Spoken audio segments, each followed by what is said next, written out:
Up to this point, I thought everything was going okay with the Jackson family. Katherine Jackson is 93 years old. She lost Joe Jackson, Michael Jackson's father, back in 2018. Michael Jackson has been gone since 2009, June 25th, coming up here, the anniversary of his passing, 2009. He left behind 3 children, Blanket, Paris Jackson, and Prince Jackson. Now, he loved these kids with all his heart, so there's no way I would have imagined that the young little one here, that Shy, would be embroiled in a legal battle with his grandmama. It's important that people know what this is really about. Now, try to keep in mind, since Michael Jackson's passing, there was a lot of legal issues that went on with beneficiaries, which were the 3 children, and executors and taxes, and the IRS trying to come for more money. Even though the man died and did everything he was supposed to do, they still were trying to figure out taxes, saying he owed $700 million to the IRS. They went after Michael after he died, and whatever these kids were left with, they've been making work. And the grandmother has done I think Katherine Jackson, for her age, has done a fantastic job raising these children. We don't see them falling in and out of clubs. They look very well put together.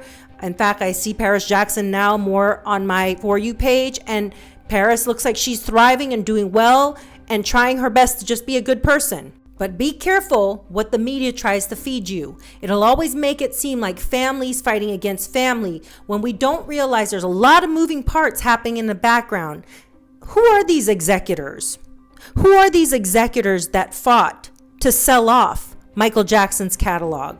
That's what we got to ask ourselves. It's important to know the facts of stuff before you start saying that, I see so many people say race stuff on this app, saying, look, the white people trying to, it's the wrong white people you're looking at. It's not his kids. It's not his kids. It's one corporation, in my opinion, and I'm alleging here, one corporation that has been fighting with Michael since the 90s. And Sony Music, they hated the man because he outsmarted them.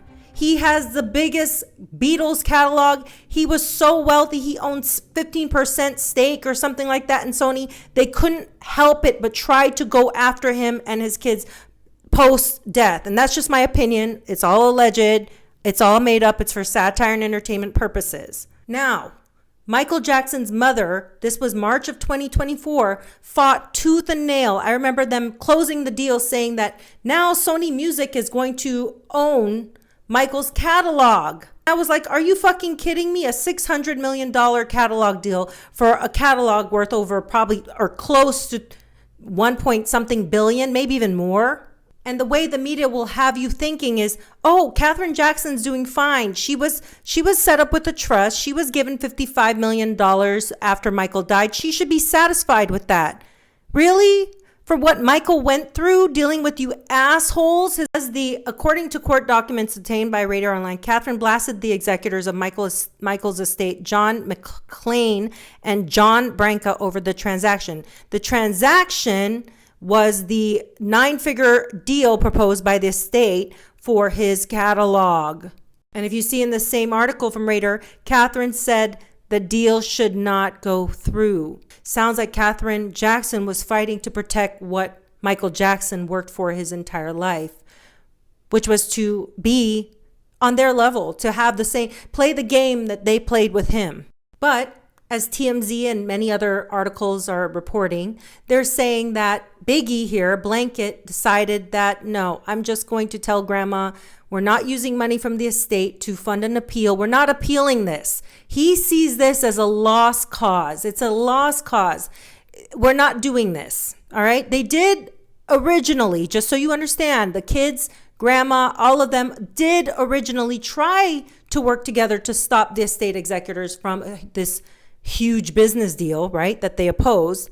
And of course, the newspaper articles made it seem like back in March, we don't know what the deals are unclear. Well, ask. That's what you're supposed to do as journalists. Ask what the deal is and why is it including selling half of Michael's music catalog to Sony.